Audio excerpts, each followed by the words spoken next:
OK. Donc, Québec, on s'en va au Québec, ou plutôt on reste au Québec.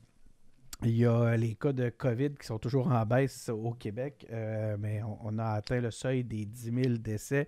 Le Québec revient sensiblement à la formule pré-couvre-feu, là, avec quelques ouvertures supplémentaires comme celle des musées. Puis finalement, ben, on est encore en couvre-feu, mais les heures changent un peu.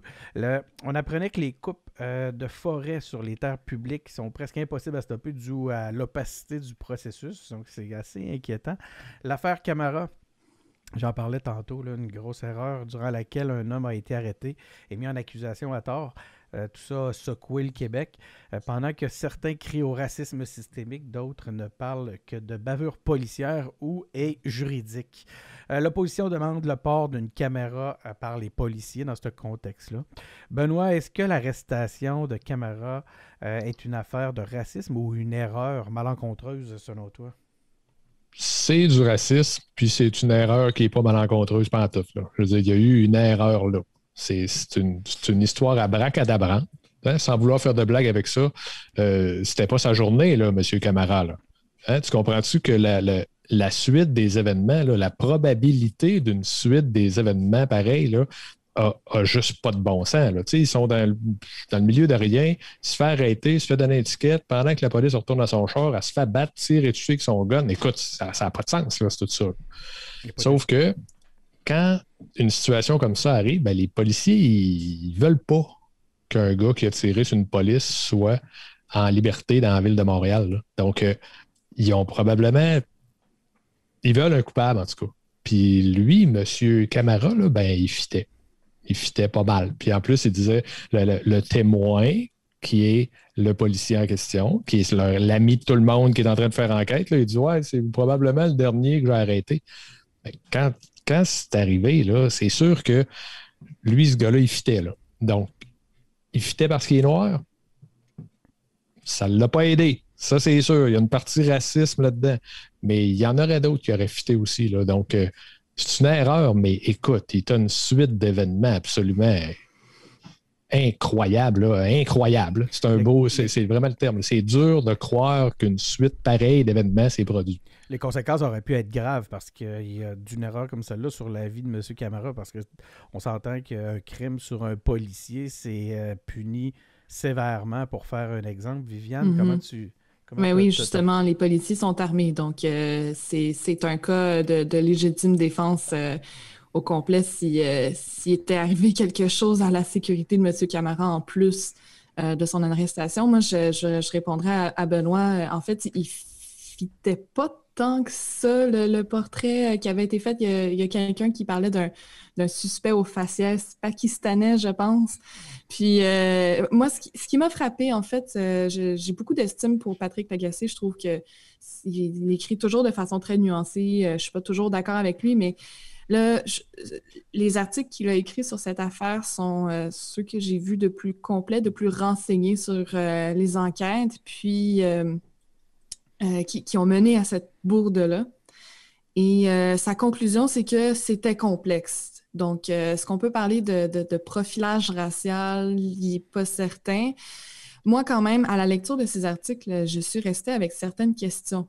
Justement, il ne fitait pas tant que ça le profil du coupable, mis à part le fait qu'il était noir. Donc, puis, moi, les questions, en fait, les deux questions que j'ai, c'est parce que un des témoignages qui a le plus contribué à son arrestation à la base, c'était celui du policier, de l'agent de police qui a été agressé, qui était convaincu que c'était lui. Et moi, je me demande pourquoi, à la base, était-il si convaincu que c'était lui son agresseur?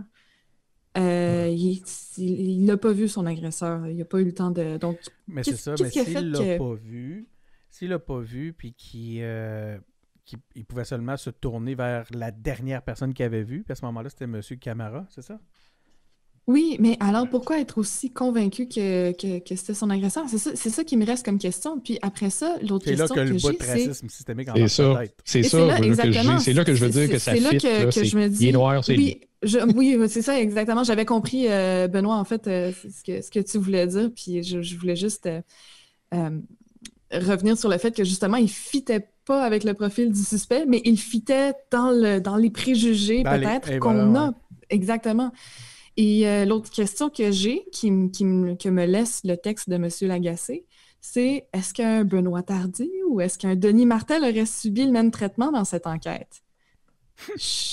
Honnêtement, je suis pas certaine. Je pense que c'est une réponse en 2 temps. Benoît Tardy, quinquagénaire, qui enseigne dans une université du Québec depuis 20 ans, probablement pas. Benoît Tardy, dans la vingtaine, avec les cheveux dans le milieu du dos, des culottes de combat, qui conduit un bazou. Oh yeah! Il serait allé en prison, lui aussi. Comprends-tu? Il y a une question. Moi, j'aurais fité aussi. Tu sais, là, ça n'aurait pas été mieux, ça n'aurait pas été pire, ça n'aurait pas été du racisme, ça aurait été d'autres choses. J'aurais fité, j'aurais été en prison, moi aussi. Ah, mais peut-être. Mais je suis pas si certaine que ça. Benoît, il ressemblait on le saura jamais, là. Je suis pas si certaine. On le saura jamais. Benoît, c'est ça, l'affaire avec le profilage racial, c'est que le racisme systémique, c'est l'accumulation des statistiques. C'est l'accumulation de statistiques, mais c'est difficile au cas par cas de pointer du doigt tel cas, c'est un cas de racisme systémique. C'est comme pour le changement climatique. C'est du racisme sans l'ombre d'un doute dans ce cas précis, je pense, mais là, moi, le systémique, je ne suis pas encore rendu là. Il faut savoir que Benoît, à l'adolescence, ça ressemblait à un mélange du Bum dans le déclin de l'Empire américain, puis dépendamment de quel âge il était rendu, là, ou du chanteur de Kiss. Il y en a qui vont dire que ça n'a pas beaucoup changé. OK. Sinon, il y avait... Au point de vue des caméras, est-ce que les caméras auraient pu, dans ce cas-là, je pense que oui, hein, on aurait eu justement un point de vue complémentaire. Donc, est-ce que les caméras, à ce moment-là, ça serait une bonne chose? Est-ce que l'opposition a raison de demander les caméras? Moi, je pense que c'est une solution qui est malheureusement populiste et pas si efficace qu'on pourrait le penser de prime abord. Les endroits où il y a eu des projets pilotes où on a installé des caméras sur les corps des policiers, il y en a eu quelques villes aux États-Unis.